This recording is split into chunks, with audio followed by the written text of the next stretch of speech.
Welcome to part 3 of our project to convert a piece of old tillage equipment into a Roller-Crimper for cover crop termination. In the last video, we selected our piece of equipment and disassembled all unnecessary tillage parts.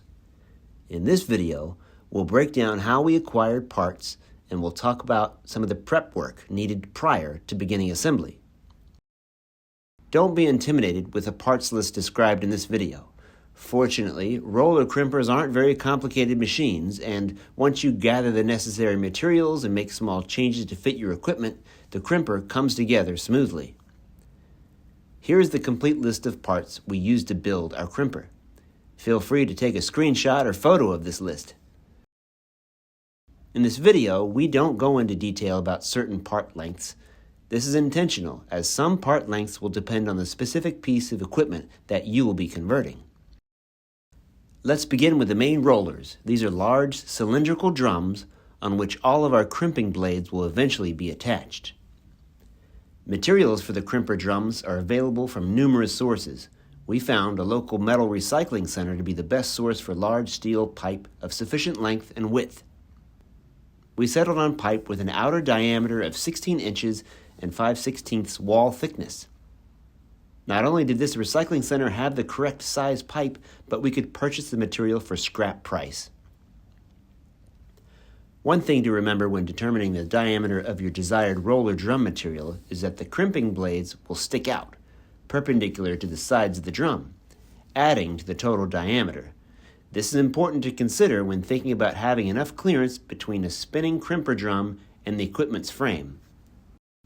Our next step was to acquire the crimping blades.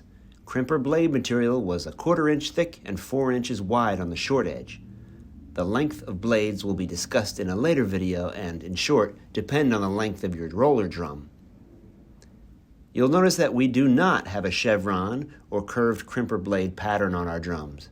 Our straight bar design was intentionally used to simplify the crimper and ensure that the roller crimper could feasibly be built in an on-farm shop. To increase strength and rigidity of our crimping blades, we determined that each blade should be supported by 3 triangular braces or gussets. The gussets, shaped as a right triangle, were cut from 1/4 inch thick material. The short edge of the gusset measured 1.5 inches, and the adjacent edge accompanying the 90-degree angle measured 3 inches. We found that purchasing the steel and having the material cut to our specifications by the metal warehouse was far more economical than making the countless cuts in our shop. Our next task was to acquire the end caps, which go onto either end of our roller drum and will eventually hold the axle. The steel plate used for our end caps measured 1/2 inches thick. We were fortunate to have a local manufacturer that was willing to sell us some of their waste steel and laser cut the end caps to our exact roller drum inner diameter. We also had the manufacturer laser cut a central 1 3/4 inch diameter hole where the axle would run through. The solid axle rods, 1 3/4 inches in outer diameter, were purchased and cut to length at our local metal warehouse.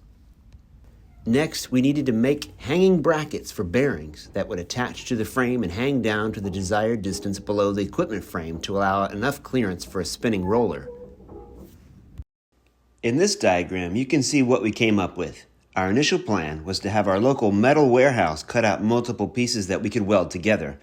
However, we were fortunate to have a local manufacturer with the capability to bend the lower part of the bearing holder into position, leaving us with the relatively simpler job of welding the upper plate, which would be welded directly onto the equipment's frame. The holes near the bottom of the part are where a 4-bolt flange bearing was bolted into position. The cutout portion allowed the crimper drum axle to easily slide into place. The bearings ultimately served to attach the crimper barrels to the equipment frame. The bearings we used were Highlight 4-bolt cast iron flanges with bearing inserts, ordered from a local dealer. If you decide to use a piece of equipment with folding wings like we did, you might need to add a brace, or yoke as we refer to it, so the drums and the wings can be mounted parallel to the center drum. In order to do this, we removed the 7x7 inch toolbar from an old International planter. We cut the toolbar to the length needed to span the width of each wing roller, and then cut out notches from the toolbar to fit as a kind of a yoke over the disc frame from which the drums could hang. The final parts that we ordered were threaded water bungs, which would eventually allow us to add and remove water weight from the roller drums. Once we had all of our parts on hand, we spent a bit of time prepping them to help the assembly process go smoothly. This mostly entailed cleaning parts of rust and oil and grinding areas smooth, which would be welded on. Well, that takes care of our parts list.